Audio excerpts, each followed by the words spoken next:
Hey guys, welcome back to Pistons Talk Podcast. Hope you guys are having a great weekend so far. We're joined by a friend of the show, Eric Vincent, ClutchPoints.com, Detroit Pistons beat reporter. Eric, welcome back to the show, man. How you doing? Hey, man. Happy to be here. It's been a fun weekend. I know it's been a lot going on. I've had some fun this weekend. I went to the Rocket Mortgage Classic the other day. That was a lot of fun. So fun to now tear apart some of these details we've been seeing these past couple of days. There's a lot going on. So happy to be here. Man, I saw like a lot of people that I know going to the Rocket Mortgage Classic. It looks like a lot of fun.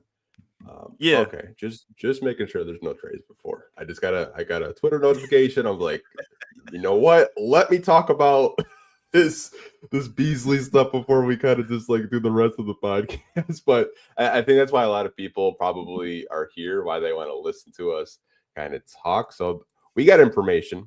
Now, I saw Malik Beasley Shams notification, and I don't know about you. I was like, oh, he got re-signed before I opened the app. And then I see that Shams Charania reported that there was an alleged gambling incident from the 2023-2024 season when he was with the Milwaukee Bucks. I wanted to ask you this. I feel like the timing is just terrible, but how do you think this may or may not affect like what the Pistons could possibly do in free agency? I think this changes a lot in that plan.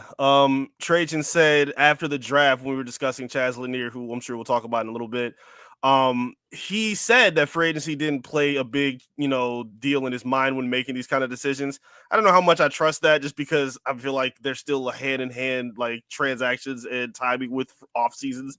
Like you kind of gotta have to weigh those things when you're making these kind of decisions. So I feel like now with this being such a huge loss for the Pistons, who again, at this point, you could argue that Beasley was their second best player for basically the majority of last season.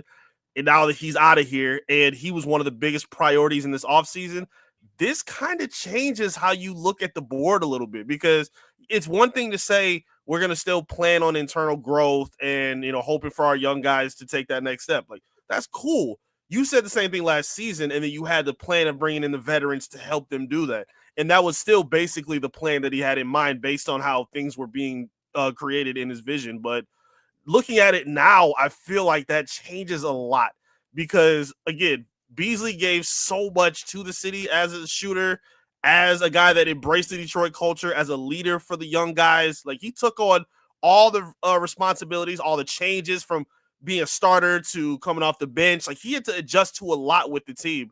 And now just kind of finding a last second plan to kind of fill in with that. Because again, he's not just a shooter that you kind of had it. He was a guy that was kind of looked at as a leader and a focal point of the franchise. So at this point now, this changes a lot based on what they're doing. I don't know if that changes conversation with THJ or whatever it is, but I feel like this isn't something to be slept on. I think this is something that they have to take into consideration and open their eyes up to some other possibilities on how they open up their eyes to this wide open Eastern Conference right now in this window. So yeah, I think this is a huge deal. I think you're right. Like when you kind of just look at the context of it, really bad timing. If there was allegations last year, why did it take so long to come out? Which I was kind of surprised because the Jonte Porter stuff was like bam, bam, bam. Like allegations, placing bets on himself. We don't know what kind of bets, Beasley allegedly was placing. And we'll probably find out in the coming days and weeks, like what actually happened. But, if it does kind of drag out weeks, I don't think the Detroit Pistons are going to sit on their hands and wait and see what does happen with him, right? Because you got free agency starting in a couple of days. And like Sham said that the Pistons offered him 3 years, $42 million. Like that's a significant payday from his $6 million that he was on this season. So, I mean, I think he definitely did cost himself basically almost the entire mid-level exception. And you could kind of see that the Pistons were considering being an over-the-cap team if that was the case. Yeah, I'm very curious about what you just brought up earlier. If this is a situation that happened in 2023 and 2004, And now the Pistons basically have to be the ones to suffer through. Like, this doesn't hurt Milwaukee in any way, shape, or form because that's who he was playing for. This is going to hurt the Pistons more than anybody, unless obviously maybe there were other teams who were interested in him. But the Pistons and him seem to be locked into the future. So, I mean, looking at where this goes now, like this also kind of puts a lot of pressure on some of the young guys as well. Like, again, I was willing to afford a little bit of grace to some of the young guys in some of the developments that they had, like Asar shooting, Ron scoring, shooting as well. Even Cade's like up and down shooting, which to me, I'm putting a little bit more pressure on just because he's going into year 5. Ivy's still looking to see if he can bounce back and be who he was, the closest version of last season. But at this point now, again, with an open East, with these young guys tasting that playoff and postseason success, they want to get back to that. Like, I feel like if they were to take that step back, that's going to leave a bitter taste in a lot of people's mouths, including the guys in that locker room. So it puts a lot of pressure on them to say, like, hey, like, I know we had this going on, but I mean, we kind of got to adjust at this point now. Like, yeah, we have, we wanted, Beasley to be the guy and do this and just still lean on as our 40% shooter. But unfortunately, it seems like he's kind of costed himself. So, it's got to be next man up. Trajan's going to have to go back to the board. And honestly, even with some of the guys that they're interested in, I don't know if they're going to be that equipped to match what Beasley did. Like 300 threes in the season is insane. Like, I don't know what got into him to shoot the way he did. But like, even just kind of averaging again, I'm sure we'll talk about him as well. But like Nickeil Alexander-Walker, like, I don't know if I don't know if he's capable of kind of filling into that need. Like, granted, it puts even the pressure on the rookie too. Like, I don't know. Man, this is a huge deal. This is nothing to sleep. I know some people were kind of, we'll just wait and see how this is figured. This is kind of a big deal, especially considering the timing. Yeah, I mean, like, if this was like maybe in May and we found out that like there were allegations, we probably would know by now whether he was guilty or innocent. But the fact that it's right around the corner with free agency, we've been getting reports, especially from Mark Stein and Jake Fisher and other media sources out there, that the Pistons have been really zeroed on in. And we'll get into Nickeil Alexander-Walker and Santi Aldama a little bit later in the podcast. But like, Trajan hinted at the press conference, we really like our free agents, but hey, it's a business and we have backup plans just in case other teams are looking to pay our free agents. And I think Trajan does have a backup plan. I don't really think that you can just plug in Nickeil Alexander-Walker and a Malik Beasley, because to me, I think they're two different type of archetypes of players, where Beasley is just a high volume, coming off screens, 3-point shooter. The only shooter that just opted out of his deal is Duncan Robinson. That's similar, but I mean, there are reports that he's looking to go back to Miami to get a, maybe a more of a lucrative contract. But I mean, there's not a lot of motion shooters like that are available this free agency. There's a couple, in next year, but I'm sure the Pistons are just looking at all the options that they could have, because I'm not entirely sure if they're just going to sit on their hands and wait and see what happens when, there are guys that could, come in and you can get marginally better that way. Yeah, the timing is crazy. Like, they don't have a whole lot of time to kind of, reach out for whatever plan B may have been. This was supposed to be one of their biggest plans. So it unfortunately kind of does put some, eyes on the Pistons to see, like, hey, did you know if this was a thing? Like, how long were they aware, especially based on the comments you just made? Because, again, I don't want to insinuate either way, but unfortunately it does, warrant the questioning from the community, and I understand that. This couldn't have come at a crazier time. Like, he was one of the biggest points that they needed to kind of make sure that things were gelling and, moving forward in the direction that they wanted. And again, just kind of now putting, your eyes on a rookie and eyes on, whoever your free agents may be. Even again, if it is like maybe a Duncan Robinson, I've heard people, mention, I don't think he's a free agent, but like Luke Kennard, like just different options that you could try to lure in that maybe on teams or positions that where you can add them. But again, just Beasley made it such a great act on, again, not just being able to being a set shooter, but a movement shooter. He's worked on, creating his own shots, really took a kind of a step back in the playoffs, really wasn't that great with his shot. Really the Pistons in general kind of just struggle from three in general in the postseason. But Yeah, this couldn't come at a crazier time. Hopefully they do kind of have something in set. Again, I don't know if this changes things with maybe Tim Hardaway Jr. But yeah, this is going to put a lot of pressure on the Pistons to kind of make sure they're not taking a step backward because they can't afford to, even in this situation. You know what it makes me want to like reach out to a scout that I know, because he told me, he said, I don't know if Beasley's going to be in Detroit. And then I was like, what do you mean by that? And then he wouldn't say anything. Like maybe he knew that there were like these allegations out, and like I'm going to like give a call after the show, because I'm like, man, what do you know? But like, man, I hope they can like fill a role and fill that position if they can. Yeah, there was some rumor report. I don't know where it came from on social media where apparently this had been a conversation before. This is the first I'm hearing of it, so I can't really say, if I'm privy or I've heard of this. I'd never heard of any kind of issues like this with Malik Beasley. So, I mean, unfortunately, if this is a thing that's tying back, I don't know. Again, like the league kind of got to get some weight too. Like it can't just be the Pistons that suffer this. If y'all let this slide for a year, you should be able to make something work out of the situation. And honestly, I honestly think just having sports betting so involved in sports the way it is now is it's just nasty. The way you've gotten, not the way they've got it, because I think the players are doing it to themselves, but just being in bed with the devil like this and having them in this kind of situation where, like we talked about before, like the sports betting ads are just everywhere now. Like it's all over the league. It's all over I don't know. I feel like a lot of things kind of need to be brought to the forefront in how they deal with this conversation instead of just disciplining the team and the player, because I think it's a little bit bigger than that based on stuff like this.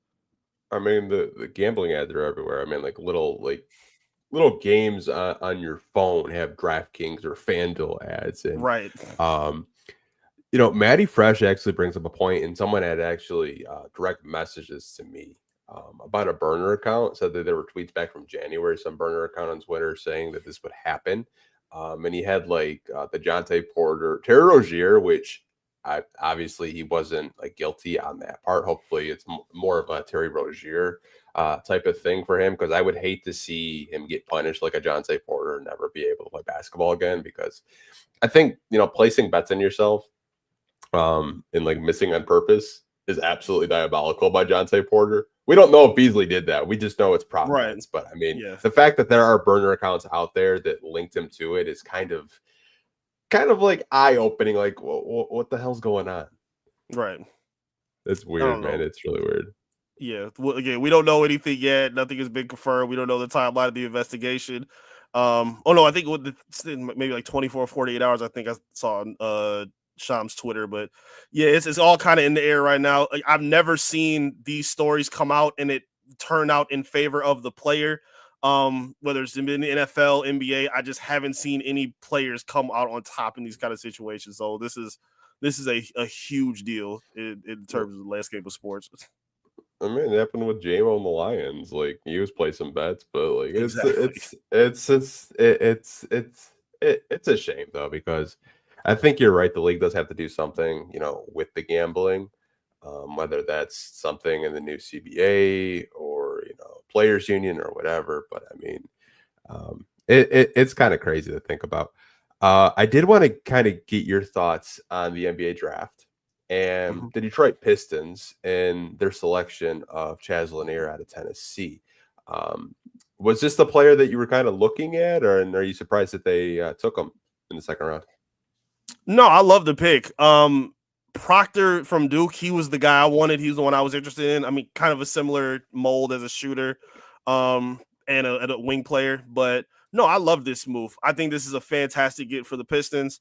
Trajan talked about wanting to find a rookie that, obviously was disciplined on both ends of the floor, high character, hardworking, and, obviously fills an immediate need. I mean, they would have needed shooting even if they still had Beasley. So being able to bring him on, and to me, I kind of honestly like the idea that he's older as a rookie. Like, I know a lot of pushback has come from different people in media or on social media that he's, not 18, 19 and can't grow as, the typical age rookie would. But you need more kind of grown-ups in the room or that locker room right now anyway. So I have no problem with him being older, especially when he's filling the need that this team has right now. So I think he's fantastic. Seeing how he grew as a 4-year player at North Florida, his 5th year in Tennessee, playing fantastic as a shooter, setting a school record for them in a single season with 123 triples. He had a pretty good March Madness as well, showing. I like this game a lot. I think he's somebody that could play right away as long as that shot does translate. I think they'll take their time with him. I mean, they kind of had the ability to take their time before. Now things change a little bit, but I'm excited to see how he plays in Summer League. He's one of those connecting pieces you have. Like, you have guys that have their role. Like, you have your playmakers. You have guys who can do the dirty work. Now you need the connecting shooters that go on top of that. And I think adding a rookie who specializes in shooting in different areas, like we just said with Beasley, as a catch and shoot guy, creating his own shot, mid-range, like, he's comfortable and established in all those areas. So, yeah, I love this addition for the Pistons. This is very well done with that 37th pick. I thought if they were going to go shooting, like, it was either going to be Kobe Brea or Chaz Lanier. I thought those were the two guys that made the most sense for them. Yeah. And I thought, and I said this on a podcast, this is a Tim Hardaway Jr. replacement, because I thought Tim was going to leave. Right. Didn't know the Beasley stuff was going to happen, but Tim might come back, and you got Chaz there just in case. But all this stuff kind of happening. But I like the pick. I'm with you. I don't mind that he's 23. He's actually older than Isaiah Stewart, for reference. He's a month older than Isaiah Stewart, which it's kind of wild to think about, that Isaiah Stewart's been in the league for 4 or 5 years, and this guy's older than Stu. Right. But I really like the pick, Eric. Like, I just like the high volume, 3-point shooting, the difficulty of in ways where he can make the 3-point shot. I think defensively, that's where I have my questions. I think he's going to have to get better in that aspect. I don't think this guy is ever going to be a lockdown defender by any means, but I think he can at least be a passable defender.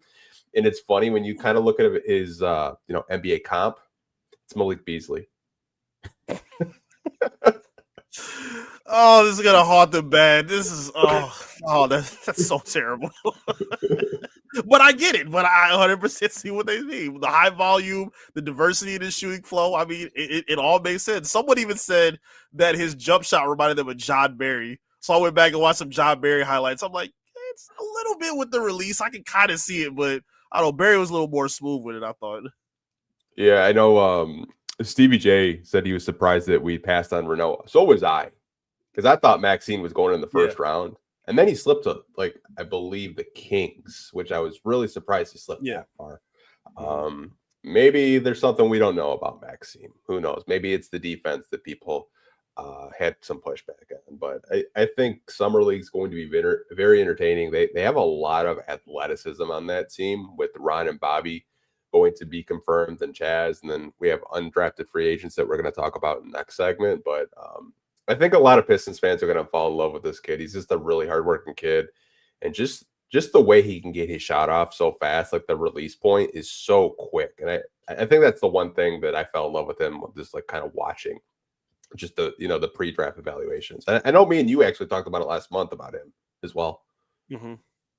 Yeah. And again, he kind of adds exactly to the kind of it's weird to just keep saying his name, but it fits so much to what Beasley did, because even so much of being able to shoot contested threes, because it's one thing to be able, you're not always going to be open when you shoot. And that's kind of what I like so much about Cade's game. Like, he's really good at knocking down contested shots. Beasley did a lot of that last season. And, being able to kind of have that same comfort, even with a guy that's, not as big as a guy like Cade or Beasley. He's listed, I think they had him at 6'4", 200 pounds. Which isn't tiny, but still, to be able to shoot contested shots, with long range the way he does. And, if he's able to add anything on after that, I think is going to be great. I'm very excited to see him in Summer League. I think he's going to have a good showing, because, again, he kind of adds in and fills to those roles you have. Like, you have a slasher in Ron who can, create and draw some attention. Bobby's a great, passer, playmaker, kind of do it all, a guy that can shoot as well. And now to have a sniper next to them as well with Lanier, I think, will warrant some pretty fun basketball to watch in Vegas. So, I think it's a good addition for him. Again, his timeline is a little accelerated now, but again, based on what I've heard from different scouts and even his pre-draft, notations and whatnot, I think he still has the ability to play quicker than people may have anticipated, which is great news. I know. I see some people saying that he's not going to play a single minute, and I was like, yeah, that's not the case. If that was the case, they would have traded their second round pick. Like, they valued the shooting. Like, Trajan talked about it. I'm sure you were there. Like he raved about the kid, just like his character and just the ability of the type of player he is. And something about Trajan, man, I was thinking about it the other day. Like, do you remember like pre-Trajan, the wings we had, like how bad it was? Oh my goodness, absolutely. It was absolutely horrendous watching the guys coming in and out. I mean, even like I like Hamidou Diallo, but like just not having any guys that could shoot or like consistently be around, like it was rough going through those kind of phases. But now you see Trajan having a bit of a plan and adding in guys that make sense and fill in the roles that they need. And yeah, it was always a struggle trying to find it that foundation of shooting. And it seems like he's kind of getting in that direction now. Yeah, I mean, we were hyping up Isaiah Livers and Kevin Knox on this podcast. Like, we were down bad, man. Man. Oh, that was such a bad error. Like, let's give him some time. And couldn't stay healthy, couldn't figure it out, and still can't stay healthy. Man, even Sadiq, like, what happened to Sadiq's rookie year 3? Like, that went out the window so fast. Man. I mean, he's a Pelican now. I mean, him and Troy, they tied in forever. They ain't going nowhere. When I saw that trade, that laughed so hard. I'm like, they are tied forever. This is beautiful. How much you want to bet Marvin Bagley's a Pelican in a week? Oh, he's working on it now. I guarantee it. He's trying to work it out right now. How much you want? Let's make it happen. I'll put 20 on it. Let's do it. Oh, wait, no betting, bro. No betting today. Sorry. It's not the day for that. Probably not the day for that. I'm still just kind of taken aback what the Pelicans did in the draft, trading out unprotected 26 for Derek Queen. Bro, that was terrible. And then to find out dude is close with Weaver's son, if I'm not mistaken. Like that made it so much worse. Like, bro, you never beat these allegations. You gotta stop. New Orleans took a beating over the draft. And for good reason. What is the sense in making that trade? Like, y'all, I don't understand a lot of what they did. Even the trade they made, bringing in Poole. Like, I don't know. I've been very confused with a lot of what New Orleans has done this offseason. That team is so like the team screams we're tearing it down because all you have is Zion left. Really, like you got rid of Ingram, you got rid of CJ. Like, you gonna trade Zion at the deadline or trade him this free agency? Like, it just screams we're rebuilding. All right, so go all the way with it. Go all the way with it. Like, don't half step around it. Like, do it for real. Let Trey Murphy go. Like, do it for real. I don't know. I was very confused by that, but hey, that's their deal. Teams want to keep trying with Troy Weaver. He's gonna be stuck in rebuilds for the rest of his career. It's gonna be crazy. Man, I know some guys down in New Orleans that cover the Pels, and they try to. I talked to them about like Troy and Joe, and I'm like, I can't be positive. I'm sorry.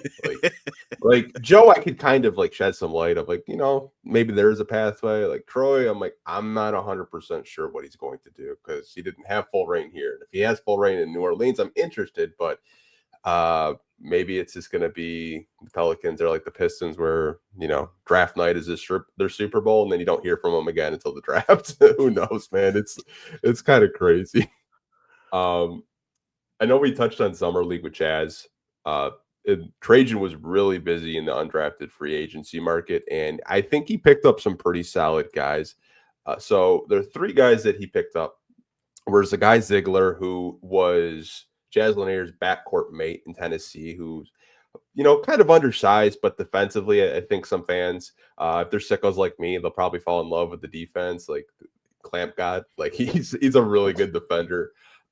Bryce Williams, who was actually rated higher than Chaz Lanier in like ESPN's like top 100. He went undrafted out of Arkansas, and I talked to some people out of Arkansas, and it sounded like he was dealing with Monty Williams spacing in Arkansas. Didn't have a whole lot of spacing, but averaged 20 points a game. Shot a pretty good clip from 3, and he's a very intriguing wing that I think could possibly get a 2-way. And I think the one player that a lot of Pistons fans are probably going to gravitate towards, and I did too, was Dawson Garcia from Minnesota. That's a stretch 4. He's got a nice looking shot, can rebound, it's got some post moves, but I mean, you kind of look at these three guys, like could you possibly see them, earning a two-way contract if they do well in the summer league in a couple of weeks? Yeah, I say it's very possible. Real quick, I think Bryce was out of Nebraska. Yeah, Hmm. he's a guy that I did a little bit of research on. I'm still learning a little bit about the undrafted guys. Bryce was somebody I was really high on. And I liked his shooting package that he was showing in some of the highlights I was looking at. A catch and shoot guy, what average I think 20 in his last season in Nebraska. Hmm. Yeah, I'd like him a lot. I think these are some guys that you could definitely possibly see have some two-way ability for the Pistons. They not thrive, but they prioritize a lot of that development, with the crews and a lot of their G League guys, especially over the past few seasons being in the development period. So, they work really hand in hand with that. I know JB pays a lot of attention to the crew. So yeah, I would love that opportunity for these guys, especially from Bryce. I think he's probably the one I'm highest on out of that crop. Yeah, I would say I am too. I think he's probably got the easiest path, in my opinion, to at least get a two-way contract. Now, does he, play any minutes with the Pistons? Who knows? Because all these guys are undrafted free agents. I mean, I Right. think there's a good chance all three of these guys are laid up in the Motor City Cruise. I think Mm-hmm. there's a really good chance maybe Chaz is there with them. You never know. It kind of depends how free agency kind of pans out, but we're gonna have to wait and see. I did want to touch on it for a little bit.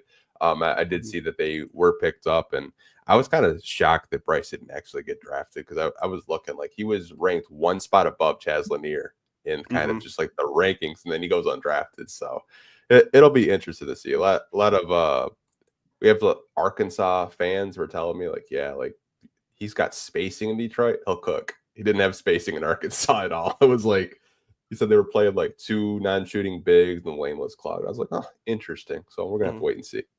Right.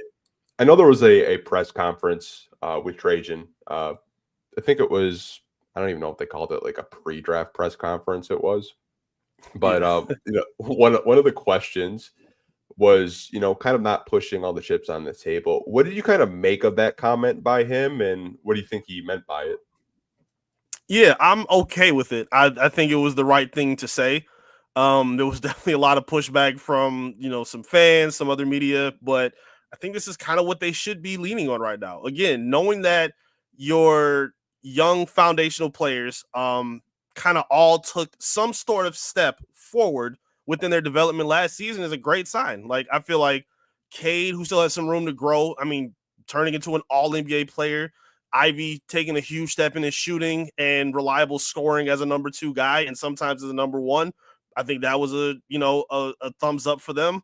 Jalen Duren taking that next step after kind of starting off slow defensively in his first half of the season, and then second half of the year he turns it around. Like even hearing him himself say, "Yeah, like I was kind of soft and really wasn't playing how I wanted to be playing." Like he changed a lot. He worked on being able to play without fouling.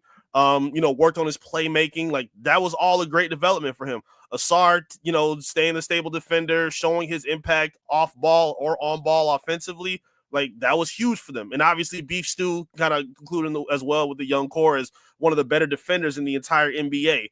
Knowing that you saw all of that gradual growth from those guys should give you the confidence to want to say, yeah, right now, we don't really want to push all our chips on the table and try to make a plunge for a Devin Booker or a Giannis or any of these other huge name kind of players. Like, I understand why they don't want to do that. That makes sense because of their ability to basically play winning basketball that led them to get into the postseason. Like that's a great step forward for this team. And like at this point, you also kind of still need to learn a little bit more because a lot of what we just talked about outside of Cade Cunningham, all that improvement we saw was in a short sample time. So unfortunately, you kind of got to know a little bit more to understand what's going to be the best direction for them moving forward. So like he even kind of said it as well in that same presser. There's going to be a conversation at some point about what we're going to have to do, with the roster and the business and who stays, who goes. But as of right now, as it stands right now in this moment, I don't think there is that chip for them to push all those pieces in for. And I think it's wise for them to kind of stay patient with what they're doing, even in the open East right now. I think this is the right move. Yeah, I do too. I know you see the same conversations I do, especially scrolling the timeline on Twitter. Like, there's been a lot of discourse in terms of running it back fans and then kind of being aggressive. fans, the way I kind of took this comment from Trajan was, we're not going to push Ivy, Duran, Asar for a big splash or a big trade. Sure. We might push a chip. And I think what he means by chip is like a prospect or a young guy. Right. Which, I mean, that press conference was supposed to be about the draft. I think I heard one draft question the entire time. Yeah. Like, it was all about making big moves, and I get it. Trajan's stand has not really changed since he's gotten here. I mean, he said, we don't want to skip steps. I don't want to push all my chips on the table. I've talked to Tom about, what the future entails. He knows, a big move is coming eventually, but I just think where they're at right now, I think Trajan might need a little bit more information before, he does put all his chips on the table to make a big swing for a prospect. You have to remember, like, Ron Holland, Chaz Lanier, and Bobby Klitman are his guys. That's it. Like, that's all he's drafted. He doesn't have commitments to, anybody really. I don't think he's going to trade Cade. Like, that's his franchise guy. It's these conversations can get like really debatable and toxic. Like, that's why I've been actually staying off Twitter and just enjoying my summer. I don't know about you. It's just like, I open my phone and then like I see like 20 plus notifications. I was like, now what happened? Oh, please don't even start. You be the one that's starting these conversations, throwing the Derek White bomb out there and all that. You'll be at the center of all of it. Then you just put your phone under the pillow and just let everybody else go crazy. You ain't slick. I know you. Okay, man. To be fair, I did start the Derek White stuff, and I didn't know it was going to go that far. That was a month ago. I've been behaving. I have not stirred the pot at all. That's true. All of, I would say, June, I've been behaving. I started that end of May. I've just kind of been sitting back and relaxed. I'm like, if I don't stir the pot, it usually doesn't get stirred. Yes, you done great over this last few weeks. I'm proud of you, man. But I agree with everything you just said. Like, as of right now, it doesn't make sense, like I said, to push in all those pieces. He also did mention that he's not like closed off to the idea of making moves either. So while a lot of other like talking heads, like I listened to 97.1 and other areas, and they talked about, the Pistons just plan on doing nothing. Like, he didn't really say that. That's not what came out of Trajan's mouth. He said he wants to focus on the young development, but he's also going to keep his mind open. And there's nothing wrong with that. I think there was a report that the Pistons had apparently interest in making a move for Naz Reid. So again, even if, that didn't happen or whatnot, he was still open to the idea of possibly making that move, which shows that he's not closed-minded to just, hey, we're sticking with our guys and that's all. Like, he's not doing that. So I feel like at this point, and also knowing that, again, we talked about the growth of the young players, being able to know that they were able to take the Knicks to the 6th seed, or from the 6th seed, play them in the first round, take them to 6 games without a full healthy roster. No Stewart, no Ivy, basically kind of just making it work. Even through the regular season, we saw, JB and the Pistons win big games without, their top 3 guys healthy against, teams like the Sixers, teams like the Cavaliers at home. Like, that lends to a little bit of the credibility of what his patience, the plan of his patience is. Like, and then seeing that Cade, who again has not had a star next to him the entire span of his career yet, the fact that he's been able to make these lends to the ability to be patient. Like, I have no problem with him wanting to do that. That's been working right now, and he has the affordability to kind of be patient for right now. He doesn't have to do it like the Magic just did. That's not where their timeline is right now. Yeah, I think, to me, it's more of an OKC approach where, you're just adding talent in the draft and you're getting marginally better like every year. Like, I saw an old press conference from Sam Presti like 3 years ago, and a reporter asked him if he was going to make a big move. And he's like, no, we're just going to stay the course. We're going to keep developing, keep hitting draft picks and stay patient, because he didn't really see a point. And like, to be fair, like, OKC had way more draft picks available than the Detroit Pistons do. But even with all those draft picks, they've never really made a big swing on a trade.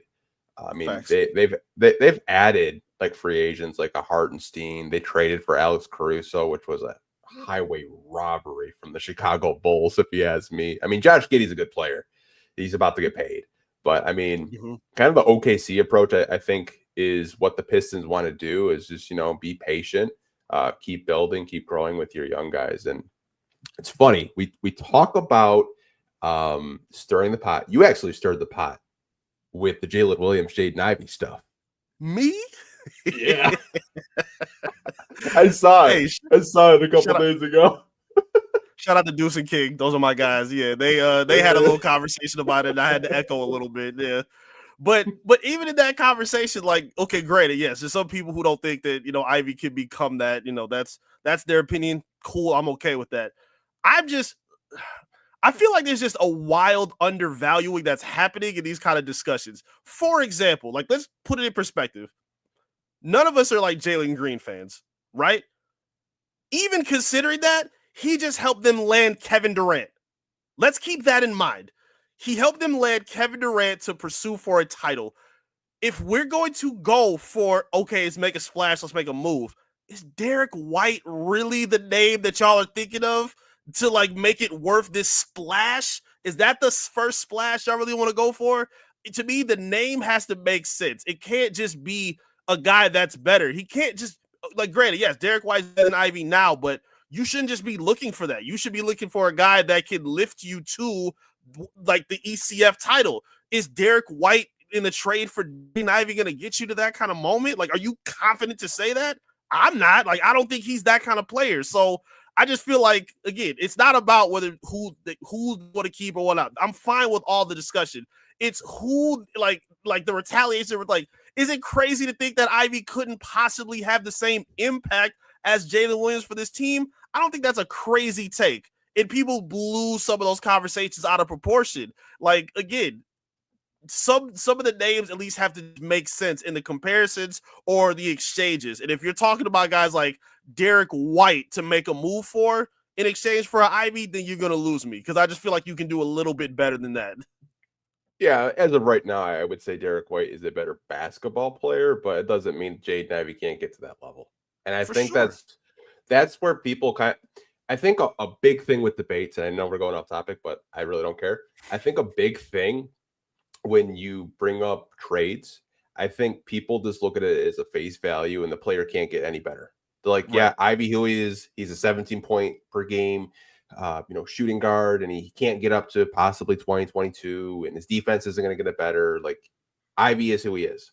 Like, players develop each and every year. Like, we're going to talk about Nickeil Alexander-Walker in a little bit. I mean, he's improved each and every year since he's been in the league. Like, players develop, and we saw the development under JB the first year, and like how the Pistons went from 14 to 44 wins. Like, JB's a damn good coach, and he developed a lot from Asar, from Ron, from Duran.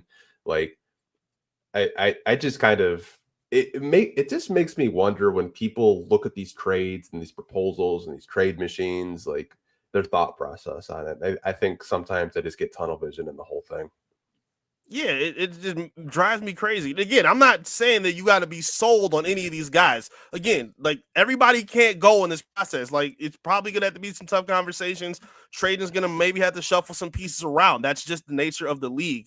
But the names that are just being pitched in exchange for these dudes and just acting like it's such a ceiling or an impossible way that, like, Ivy or any of these players, whoever you want, because, again, he's not the only player that needs development.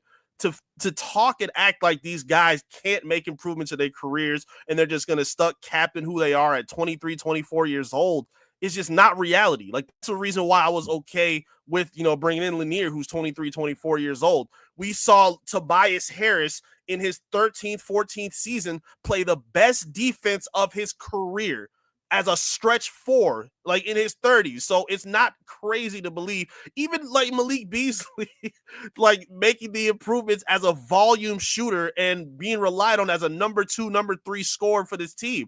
For the majority of his career, he hasn't had to be that. He's never really been a number 2 guy for a team. And he was able to step into that and help lift the Pistons to a playoff position. So I don't know. I just need to see some better names than what I'm seeing. Like, I'm just blown away, especially the Derek White conversation going to the lengths that it did. Like, y'all gotta give me something better than that. Devin Booker, I'm fine with that. I'll have that conversation. Derek White, guys, like, let's have some standards for ourselves in the Pistons community, please.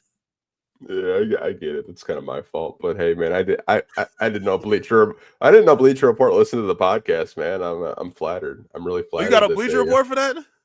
I guess it was a Bleacher. There was a Bleacher Report article that like kind of came up with the trade. Oh yeah. Someone wanted us to talk about the Simone Fontecchio trade. I don't know if you saw the Michael Scotto from Hoopsite had reported that the Detroit Pistons are looking. Let me actually get the exact tweet before I paraphrase. This is terrible podcasting on my part. I do apologize, you guys. But Michael Scotto from Hoopsite had reported sources Pistons are gauging the trade market on Simone Fontecchio's expiring $8.3 million deal with the Malik Beasley gambling investigation. Kings to pursue Dennis Schroder if Detroit loses Tim Hardaway Jr. and a Fontecchio trade may create $24 million in cap space to pursue Nickeil Alexander-Walker and others. So that was a report from Michael Scotto, friend of the show from hoopsite.com. If you can get something for Tech, I mean, I know he had a really bad season. I don't know if it was the foot. Don't know if it was adjusting to a new coach. But, I mean, if you can get something of value for Tech and you don't have to attach a draft pick or a first, I'm all for it. I don't know about you. Yeah, I'm not mad at it at all. It's really unfortunate because he was one of the pieces that a lot of people were very excited and high about, kind of stepping in. Like if he was who he was the first season he was here with last season's team, like he could have helped giving them a big lift, especially in the shooting department where they really struggled during the playoffs. Like he was just not the same player at all. His shooting took a big dip down. He still was not the greatest defender. It seemed like really anytime he dribbled the ball more than 3 times, in the half court or even in transition, it was bad news. So again, I'm not sure what his value looks at this point based on what last season was, but who knows, maybe a team thinks he can, resurrect that shooting and, turn things around in a different environment. But, he had opportunities here. Like Cade was, setting him up with good looks. Ivy set him up with good looks. And he just, again, wasn't the same guy. So yeah, if you can find a way to get value for him, like, there's no problem with that at all. I think Trajan's still in the hunt in the market to, add on picks or whatever they can find. And, if he's one of those pieces that can get it, hey, I'm not against it at all. I'm all for it. Yeah, I'm for it too. My guy Organic Lindo said the only player to thrive under Monty Williams was Simone Fontecchio, which it did seem like Tech did do a lot better when there was no structure. I think if he had a role where it was scaled back and he's just catching and shooting threes, I think he would be more effective. I think what we saw this year was, hey, put the ball on the floor, and you knew it was a turnover. Like every time. That's just not his game. Like asking Simone to put the ball on the floor and go get a layup, it's just not his game. I mean, I think he's at least an above average 3-point shooter. Maybe the Pistons could scale it back if they can't get anything from the trade market. I see people saying you're going to have to attach it first with that contract. I'm like, it's an expiring $8 million. Like a lot of contenders were looking to trade for him when he was in Utah. I know Boston was one of the teams, and Troy kind of actually made one of his last pretty decent moves before he did eventually get fired by the Pistons. But I don't know what they're going to do with Tech.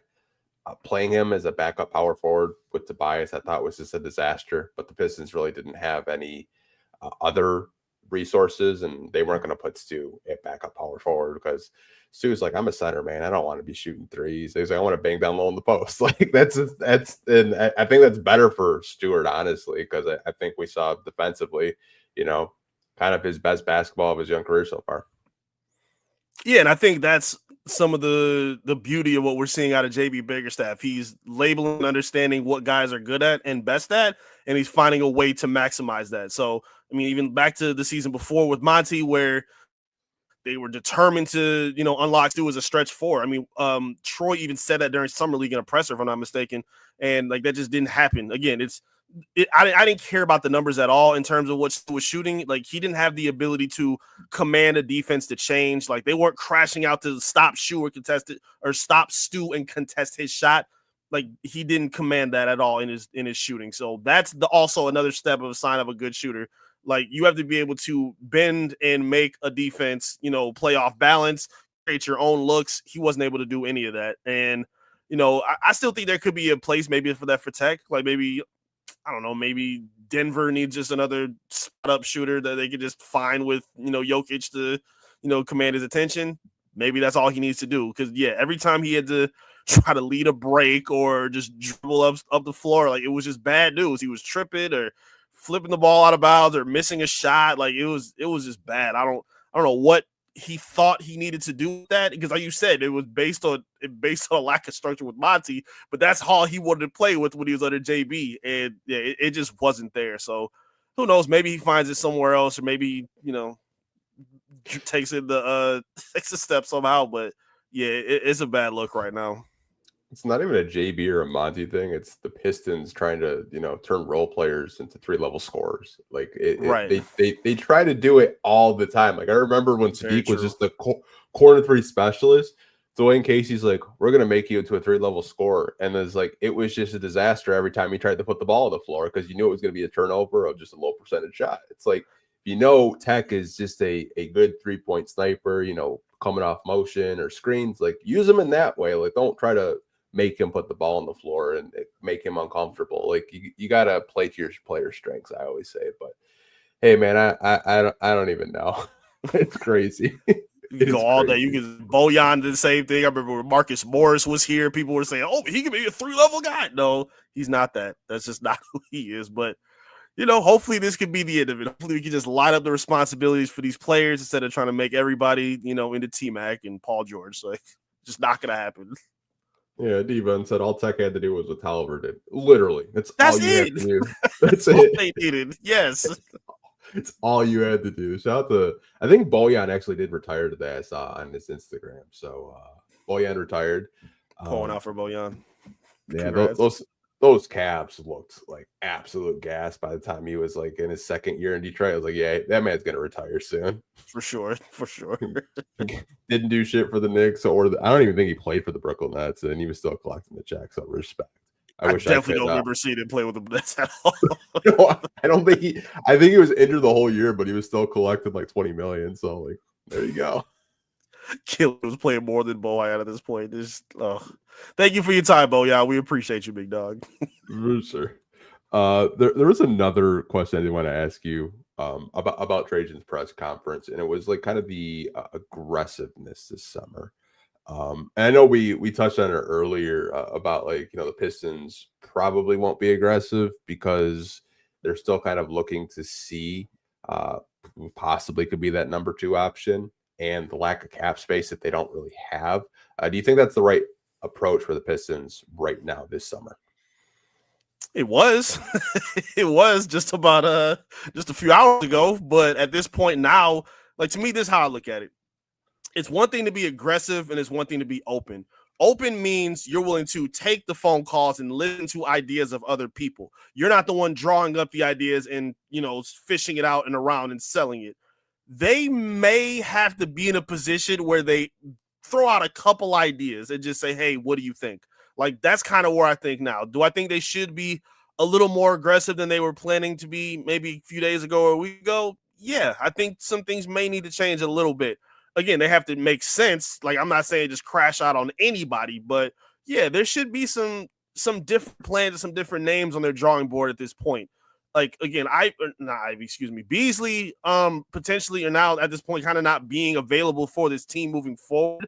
You have a lot of holes that you kind of got to fill in. Like, he really also too wasn't a great defender last season, but shooting and scoring at the clip he was, you were able to look past it and say, you know what? He's going on a heater. He's helping us come back in games like against the Sacramento Kings. Like, we need to make sure this guy is around. So you were able to overlook some of those deficiencies. So at this point now, again, some of that defensive deficiency is still there, but you now also have to look for more shooting to go on top of that, on top of another ball creator, which I'm kind of get back with Ivy. But the point is they are now in a bigger hole than they were, obviously, on both sides of the floor. So, yeah, I don't know. I feel like it was the right approach when he said it. At this point now, I think things kind of need to change a little bit. Yeah, I think the Beasley news definitely is something that does change plans. I think the question, if I want to paraphrase it, they were kind of saying how the East was wide open. Like Orlando made that big move. Are you going to be aggressive and try to make maybe a similar type of move to you'll get a Desmond Bain type player? And I think what Trajan said at the time was the correct answer. But like if this Beasley situation is a case where Pistons can't sign him, he's going through whatever he's going through in terms of like, working with the league, seeing if he actually did gamble or if he didn't allegedly.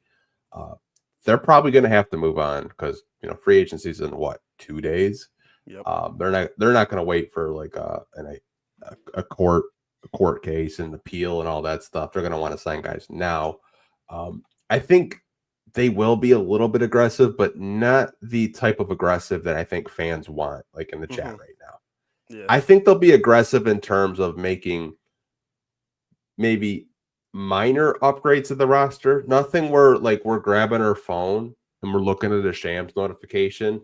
Like nothing like where we're like, oh, Kevin Durant got traded. Oh, Luka Doncic got traded to the Lakers. I don't think it's going to be anything like earth-shattering like that, but I do think it'll be marginal upgrades where we can come up here and say like, yeah, the Pistons got a little bit better defensively. They may or may not, lose a Beasley in free agency, but maybe they do get better defensively. Maybe they get better, adding a third string center that's over 7 feet tall. Like I think those are the conversations that we'll probably be having when free agency is done. Yeah, and that'll be fair. And I'm seeing a lot of some big swing ideas, and I'm not opposed to some of them. They make sense in some areas, especially based on what their needs are.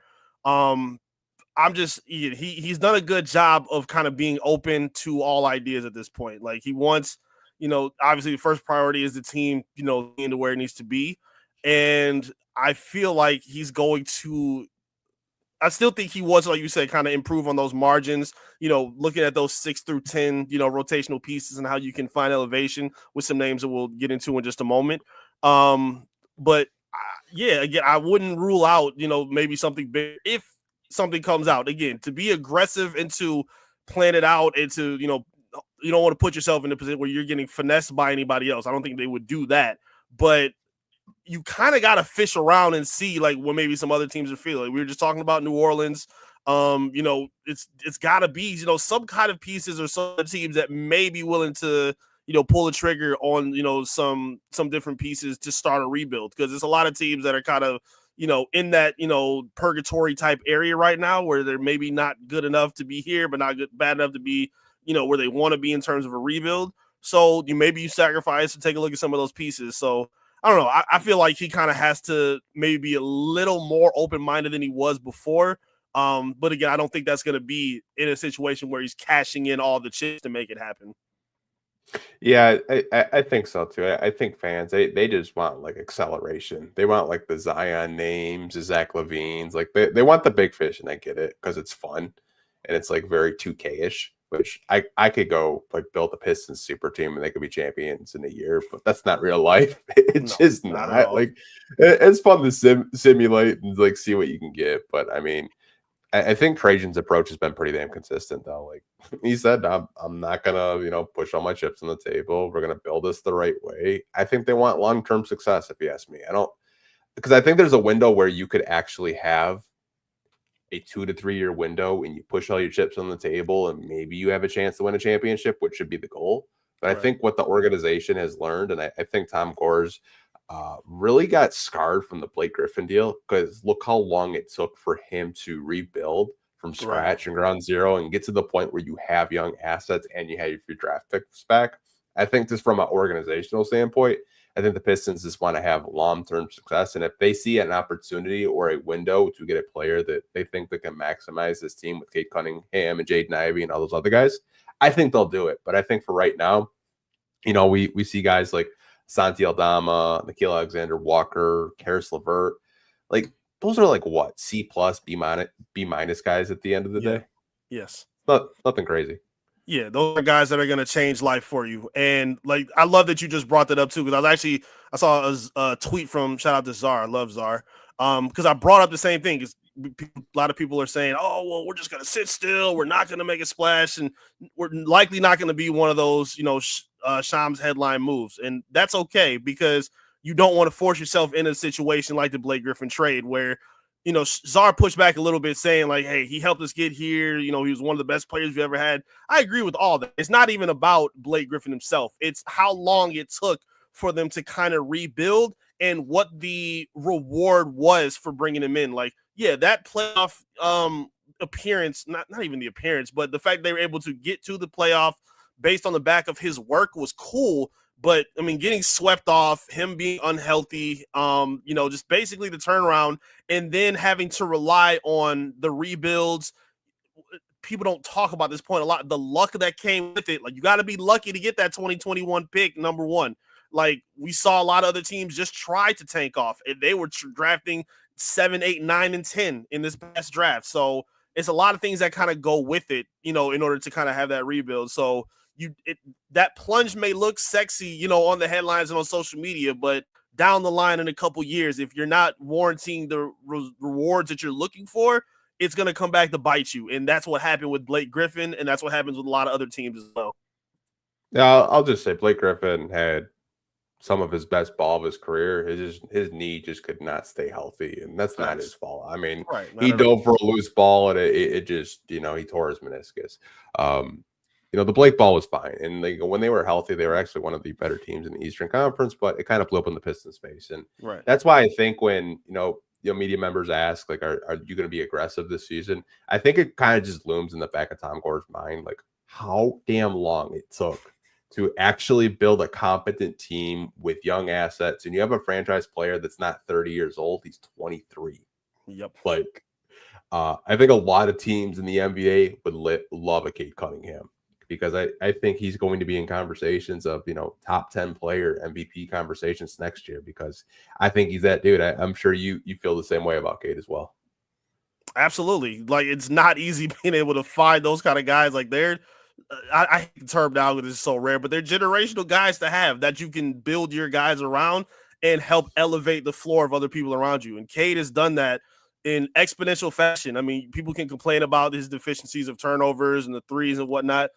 You can kind of live with that for now when he's giving you 26 a night, giving you 9 dimes, playing great defense, a great leader on the floor that everybody is acknowledged from the coaching staff, the players around him, the veterans, the rookies. Like that's a big deal to have. Everybody is trying to find that now. A lot of those teams that were, you know, tanking and trying to get into rebuild mode were hoping that Dylan Harper could be that guy for them. And now he goes off to San Antonio. I don't really understand what they're doing with that core right now, but I'm interested to find out. So, yeah, I don't know. I just feel like the fact that Cade has been able to be who he is through the first 4 years of his career and keep things this stable gives you all the hope that you need, because you at least have some sort of direction, and it's not a rush to bring in somebody else to play with him, knowing he's been able to be this good without another star next to him. Like, that can't be undersold in any way.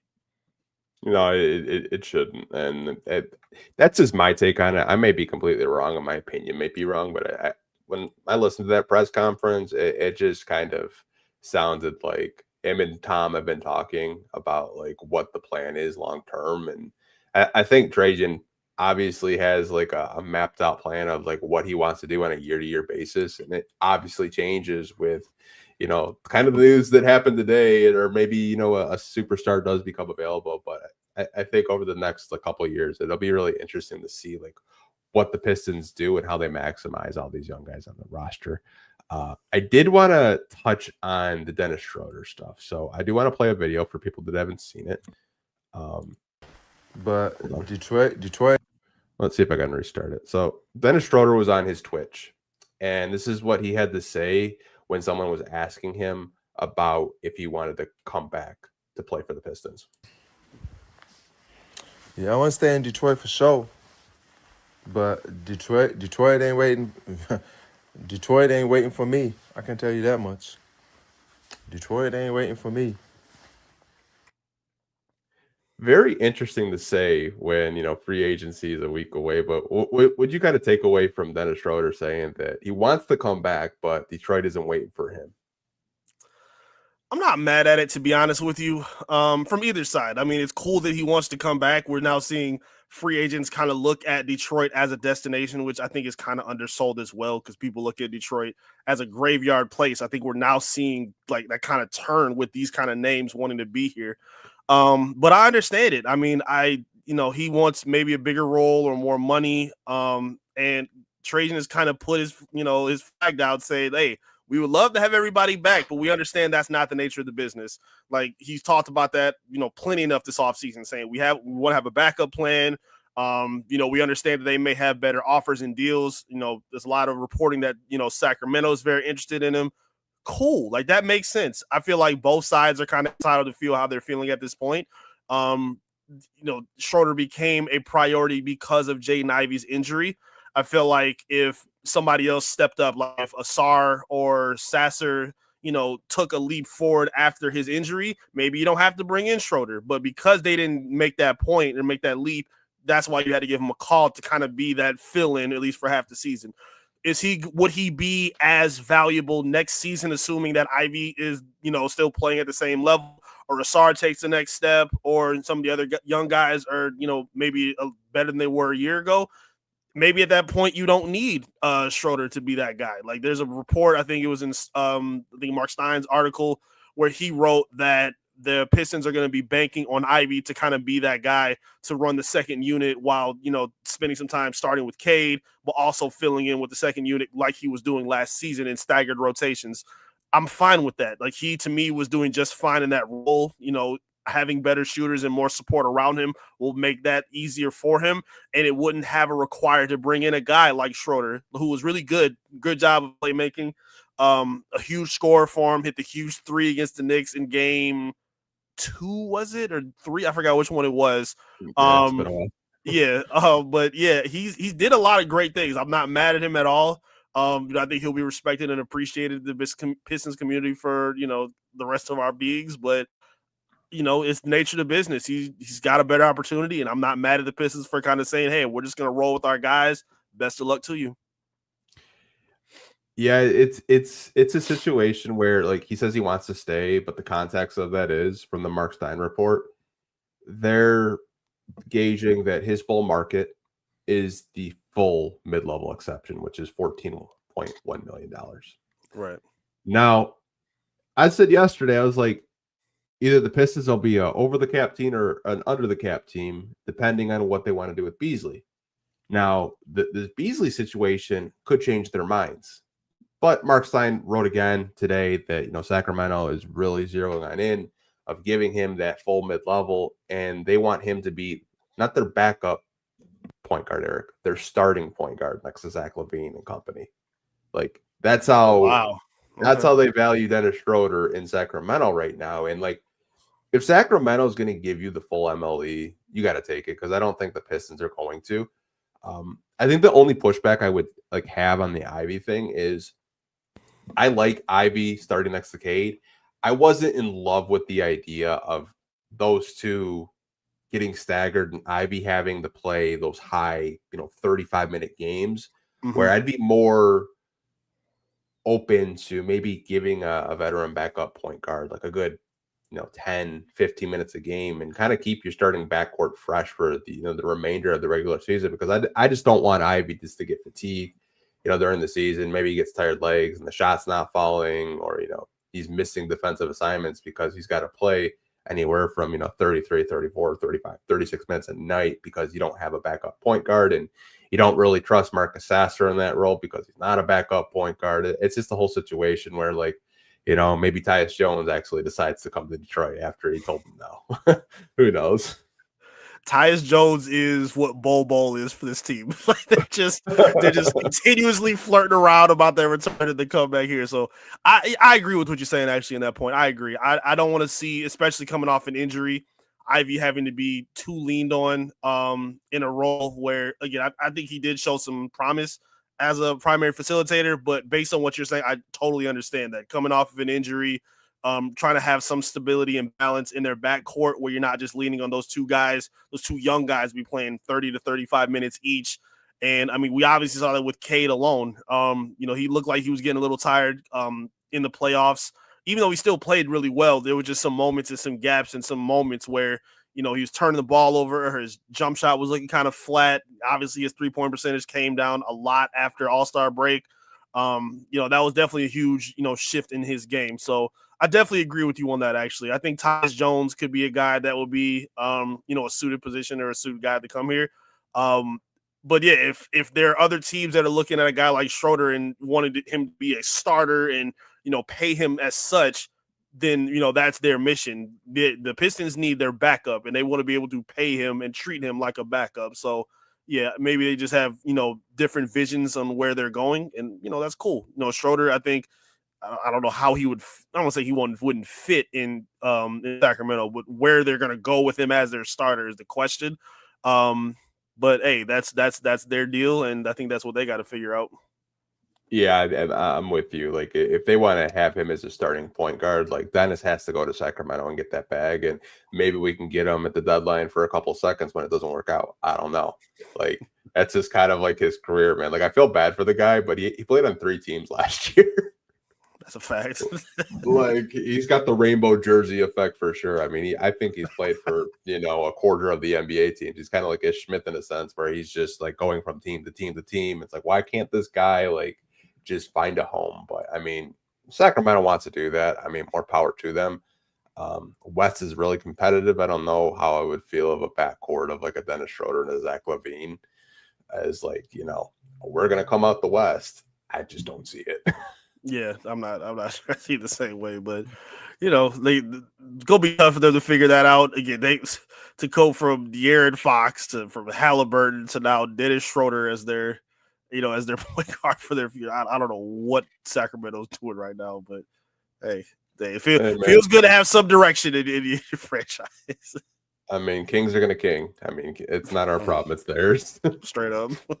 So we have one more topic, and it's a free agent topic. So Jake Fisher, who does work with Mark Stein, had reported that the Pistons are to target Nickeil Alexander or Santi Aldama during this free agency. I think both of these players would be an upgrade for the Pistons in certain aspects of their roster. But do you want to maybe talk about Nickeil Alexander-Walker first and kind of shift over to Santi Aldama and what you like about him? Yeah, we can do that. I like the progression I've seen in Walker's game. We saw a lot of growth from a lot of Timberwolves last season behind Edwards, and he's one of those guys. I think a lifetime 36% 3-point shooter, good floor spacer, solid defender. I don't think he's obviously not better than a Malik Beasley, but considering the guys that they have already, and maybe if you bring back a guy like Tim Hardaway Jr., maybe you find a way to make that work, because he will be elevated for sure as a better defender. Definitely a better defender than Beasley was. Definitely better than Tim Hardaway Jr. I think he just gives you a little bit more balance on that side of the ball. Offensively, hopefully if he can just stay healthy, and again, we talked a lot about roles and guys kind of filling in what their necessities are. Hopefully he's able to just do that, and help bring the Pistons to where they need to be in terms of what their depth is, because that's what Trajan's paying attention to. He doesn't just want to be able to lean on 2 or 3 guys and have them just carry everything. We see a lot of teams trying to do that now and over the past 10 years, and that's just not where the league is now. Like, we saw Indiana thrive on having depth and pieces like TJ McConnell, Nembhard. Like, those kind of guys help, when you're trying to get to postseason basketball. Obviously, with OKC as the champs, they had plenty of depth within their roster as well behind the MVP player. Like, it wasn't just, SGA doing his thing. There were people behind him that were helping aid a lot of their success. So, yeah, I think this will be a beneficial pickup. How much better he makes them, I'm not sure. You really still need a gradual leap from the young guys to me, where I look at their expectations. To me, I think you want to get as close to 45 or 50 wins as possible, and whatever the seeding takes you out of that is what it is. But do these kind of guys who we said are just marginal improving guys, do they take you to that? I'm not necessarily sure. Again, it's going to lean on a lot of what we see from the young players, but I would like this as an addition for the Pistons. I think just as a player defensively is an upgrade. I think if you're talking about Malik Beasley versus Nickeil Alexander-Walker defensively, you can check that box. He's an upgrade. He's a plus defender. He's actually a really good defender. I've liked him for quite some time. I actually got laughed at like 3 years ago. I said we should go after Nickeil Alexander-Walker. They're like, no, he sucks. Now Pistons fans want him, so I can kind of take my victory lap that way. Enjoy. You also kind of have to look at the Trajan Langdon connection. He was with Trajan when he was in New Orleans. True. So there's a connection there as well. I think if you're just kind of substituting the good defense and maybe, the offense, isn't as consistent as a Beasley, maybe you can kind of have those conversations because I think it's just a perimeter defender. He's really good. I think him and Asara would just give teams nightmares out there, like personally. Maybe they feel Jaden Ivey's able to kind of take that offensive scoring load where he's not going to be like a Beasley, but could Ivey go from a 17-point per game guard to maybe a 20, 22-point per game guard? Maybe they're banking on Jaden Ivey to take that next step of development next to Cade Cunningham because you're not going to replicate 300 threes in a season. You're just not. No. I think if you think you can get better defensively and, hold teams, under a good, 105, 110 per game, maybe that's what JB wants to do. And maybe he, Fred Vincent can work with, Nickeil Alexander-Walker to make his shot a little bit more consistent because even though he's a career 37, 38% shooter from three, maybe he can help him, be a little bit more consistent in that way. So I think that's another variable you have to kind of account of having one of the best shooting coaches in the NBA and Fred Vincent. But as long as they don't overpay for him, I'm good.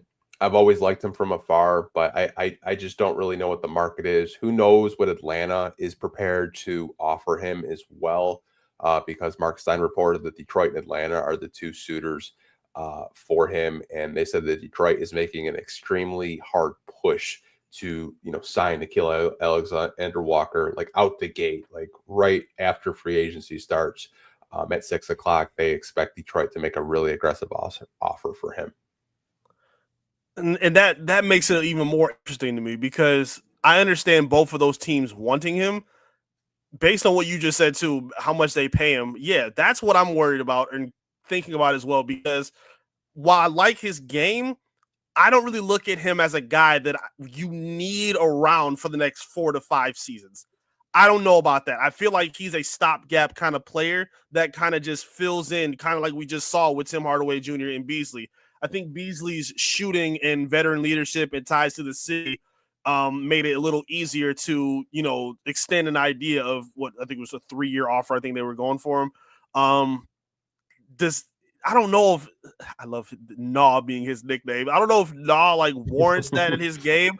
I don't know if his progression has seen that. Granted, he is only 26 years old, so he still has time and ability to grow in his game, especially knowing that there are resources to help him with, the passing of Cade, the shooting coach of Fred Vincent, like you just said, the leadership of JB Biggerstaff. Like there's still areas and resources to help him grow as a player. I'm just very interested to see what that contract looks like to push for him, even for a team like Atlanta. I don't think Atlanta's in a position to kind of add guys in for 3-4 years based on, where they're kind of in that purgatory position. So I'm interested to see what that looks like. Again, I like his game. How much they value it to me is going to be the question of what I'm paying attention to. Yeah, I mean, look at this play hypothetical. Like if it's over, let's just say 12 mil, do you take it or not?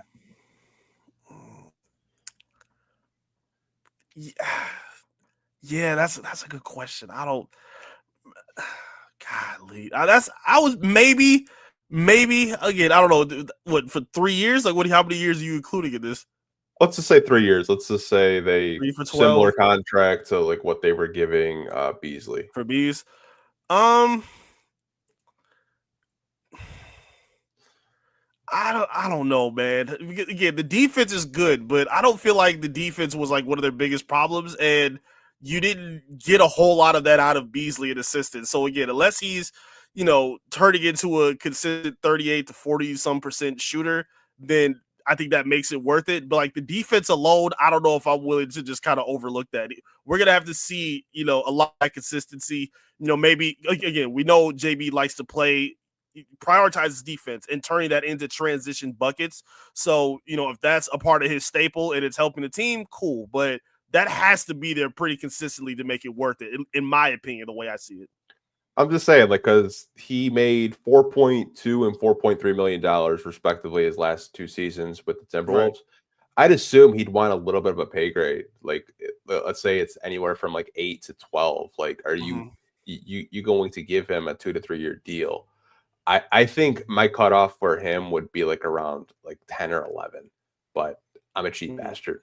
People know that. I'm terrible with contracts too. Like, they could offer him 15 for all I know. Like, they really could. I really don't know. They could trade Tech. They could trade Sasser. They could just release everyone's rights and get up to 25 million in cap space. I mean, they could have some fun and just be like really crazy this summer, and both of us will be really crazy. And probably you're writing articles, I'm making videos, just trying to stay up to date, man. It's gonna be crazy this week. Angry typing. It also going to the next name. I think adding somebody else may make that worth it too. So I maybe kind of that to the transition. Because it takes the position, it takes the kind of the responsibility off of him offensively because you add somebody else like an Aldama. But yeah, like Santi, I think to me is more of a need right now. For sure. You need a stretch 5. Now, Memphis were psychopaths. They played this man at small forward at almost a 7 foot. Like, I don't know what the hell Taylor Jenkins was doing down in Memphis. I really don't. But Santi Aldama, all the names that have been linked, like Naz Reid, Miles Turner, Santi, I think Santi is the most ideal. Now, he's a restricted free agent. Now, how are you going to get to that point? Because, you can get to a point where you make Memphis sweat and maybe they don't match. Or there's a situation where you do a sign and trade. Can you do a sign and trade with Santi Aldama? I think they desperately need a stretch 5. Now, could he start in place of Tobias? Possibly. Could he come off the bench in place of Tobias? Possibly. I think the one thing with Santi, like offensively, I think a lot of Pistons fans really love. I think defensively, he leaves you wanting more because he shows flashes where you're like, oh wow, like that was a pretty good rotation. And then there'll be other situations where you're like, dude, were you not paying attention? Like, what the hell just happened? I like Santi. I just don't really know like how the Pistons really value him in terms of like what they're willing to offer to obtain him. Yeah, that's gonna again kind of even going back to what we just said with Nah, it's gonna be the exact same conversation. But yeah, I think he feels more of what we needed, basically, as you just said. I feel like in a lot of stretches where Tobias went off the floor, when you had to bring in Tech, we just saw a big drop off in terms of their front court production. You didn't have the same scoring. The spacing was there, just the shots weren't being knocked down. So bringing in a guy like Santi, I feel like he can play on that second unit. Or if you had to, kind of like maybe heading into the first half, at the end of the first, if he's just on a heater and you want to leave him in for a little while, play maybe a little bit of small ball with him as your stretch 4 or 5, I think he works with that, tremendously. So yeah, I feel like he gives you a lot more value in that, and especially playing against a guy like Beef Stew, who would take a lot of that defensive responsibility off of his shoulders, even Asar as well. I feel like, having those guys, I think it makes that a little bit easier. Adding back to Nah as well, I feel like they're still in a position where I think they could afford to add one more veteran defender as well. They had that last season, but Beasley and Hardaway were both 6'5". So that like them guarding as the threes that were like, 6'8", 6'9", and top line scores, it just wasn't really working for them. So I feel like having somebody else that gives you a little bit more of that versatility defensively just brings a little more responsibility away from someone like Aldama, who will be mainly looked at as a guy that helps him stretch the floor and shoot the ball. So he's a very crafty player. I like what he can do, on that side of the basketball. But yeah, like you just said, it's going to depend a lot on how the Pistons see him and what terms of what that offer is going to be. Yeah, I mean, if they can get more cap space and like really make a competitive offer and make Memphis sweat, because they just lost Desmond Bane. They want to extend Jaren Jackson Jr. to a new deal. They want to build around John Moran as well. So, I mean, I think he's a name that has been linked to the Pistons for over the past month, and even Jake Fisher said like Pistons are like really zeroing in on both of these guys. I mean, if you come out of free agency with both of these players, I think you made solid upgrades in the front court and in the back court defensively, and then you actually finally get a stretch five. Like I just imagine Cade picking and popping with Santi Aldama and just like the offense being spread, and like guys like Asar will have way more cutting actions to the basket because the floor will be more spread because you have to respect Santi's jump shot. So I don't know about you, but I mean, we've done podcasts in the past all season long. Like I've really wanted a stretch five with Cade Cunningham and Jaden Ivey. I feel like he makes the most sense based on the names that we've seen. Nasri was going to take a big plunge to try to land if you wanted a guy like him. Miles Turner, I never really understood. Like he's cool as a player, even though he wasn't great in the finals. I just didn't see where the fit would be in bringing him in, with the other two bigs and based on what their front court space was. I feel like Santi, the guy that, makes the most sense based on what they need. Cade has done a good job of surviving with the Trey Lyles of the world and trying to work with Kelly Olynyk, who forgot how to shoot when he was here. I think Aldama is probably the more logical sense. And to me, honestly, I wouldn't kill Trajan if those guys like don't kind of muster up to the production of the hope of what Beasley was, unfortunately, just because like the heat that he was on was just so rare.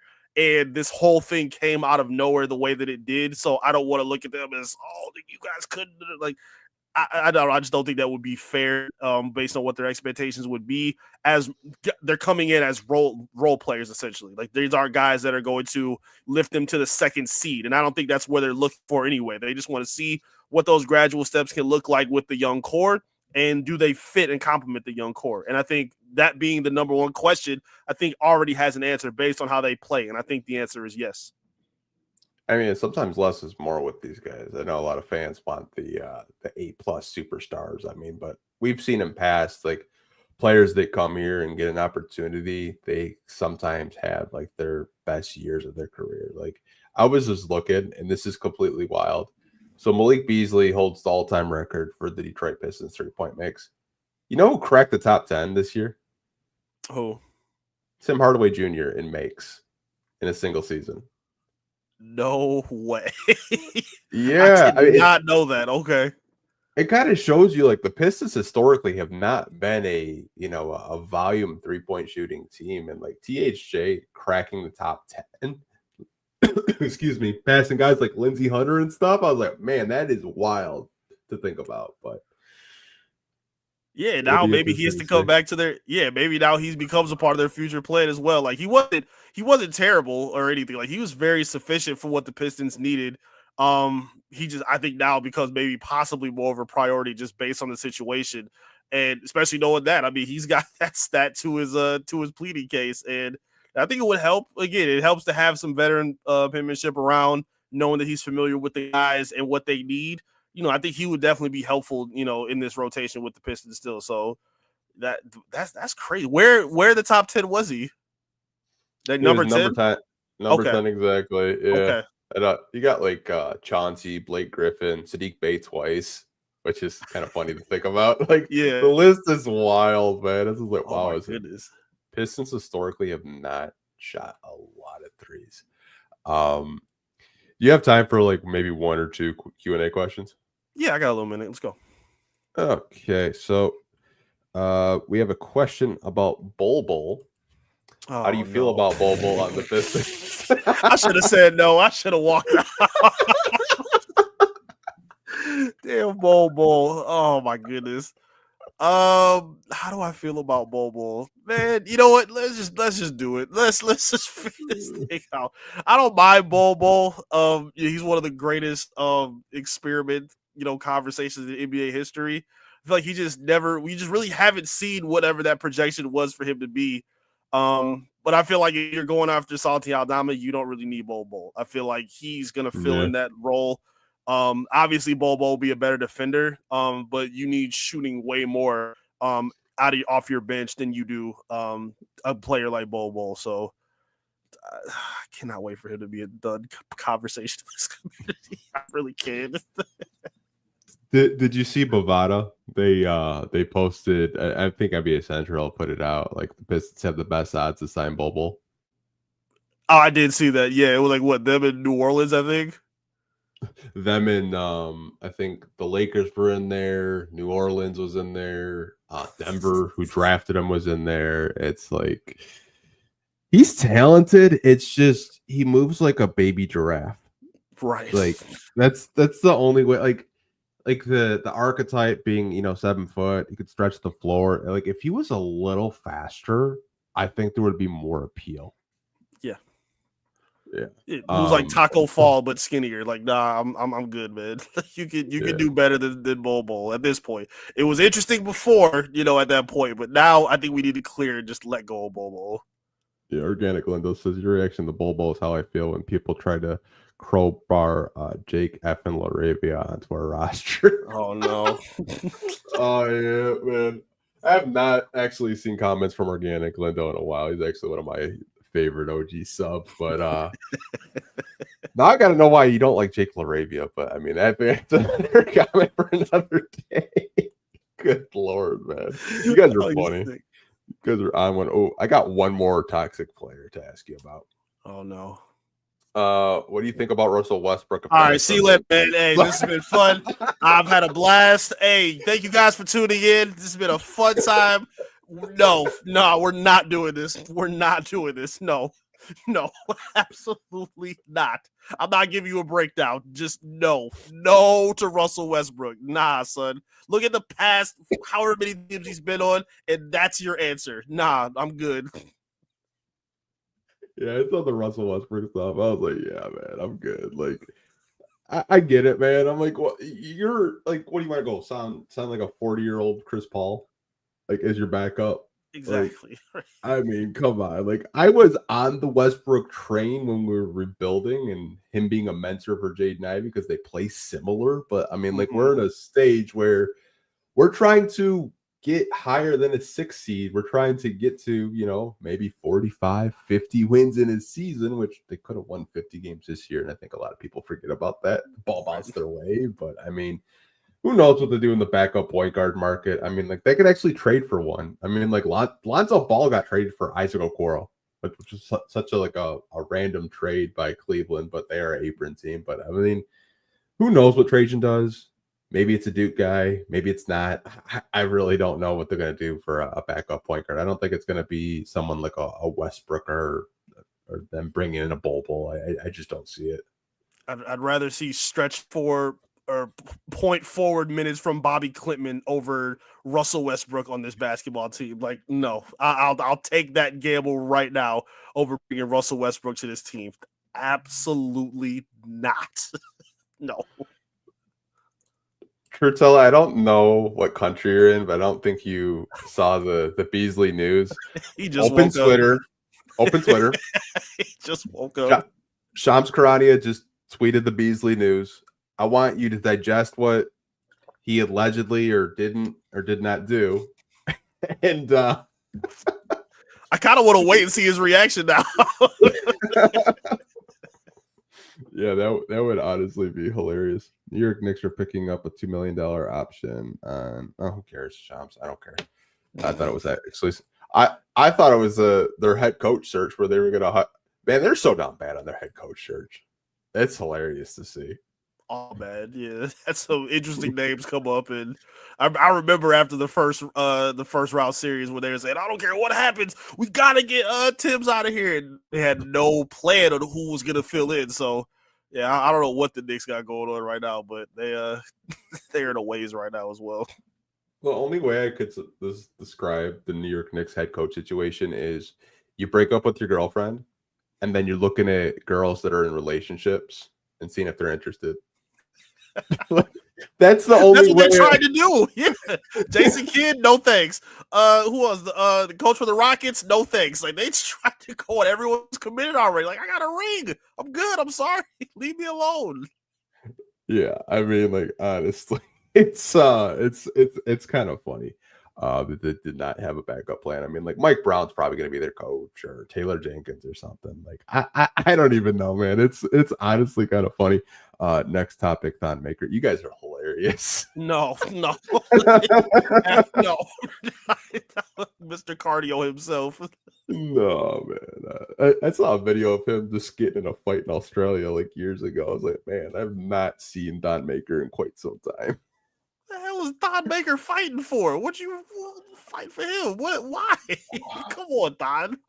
There was like a brawl in an Australia game. If I find the video, I'll send it to you. It was probably the most wild fight I've ever seen, and like it's just a bunch of pushing and then like they were kicking, like lunging, kicking each other in the face. He's kicking. I can imagine he moves like Bull. I cannot imagine Thon Maker kicking somebody in his chest. Like, what are you doing? I mean, we could have the Thin Towers if we had Thon and Bull. Right. Quite the offseason right there, those two. Well, we have 1,100 people listening to us talking about Bull and Thon Maker. Don't know why. Sorry, guys. But... Sorry, y'all. Sorry. You guys went off the rails. I know this time of year, it's so much fun talking free agency, talking draft, talking just like summer league. But I want to give you the floor to plug and promote. I see you just grinding on YouTube these days. So tell people where they can find your YouTube channel and your work over at Clutch Points. Trying, man. Appreciate the time, man. Thank you so much for having me. Thank you all for tuning in as well. You can hit me up on my YouTube page. It's called Top Title Detroit. I've got a lot of backstage, videos and reels and whatnot of coverage for the team.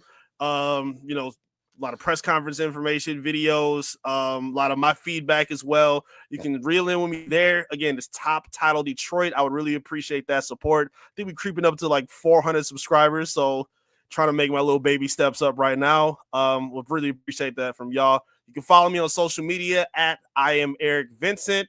And all my beat reporting is done on clutchpoints.com. So you can check out all my work and my feedback on there as well. I would really appreciate that. Appreciate y'all. Awesome, man. Yeah, I see you grinding out there, making YouTube videos and stuff like that. So for people that are watching live on Twitter, Facebook, or on YouTube, you can find Eric's YouTube channel and his Twitter. If you're watching live on YouTube, in the description, or on Facebook, the link should be directly below. You can click on it, go support him, and follow him that way. But we will see you guys probably multiple times this week because free agency is just going to be crazy, and you got to react to like every little thing. But we'll see you guys really soon. Have a good weekend, and go Pistons and Derek White. Peace.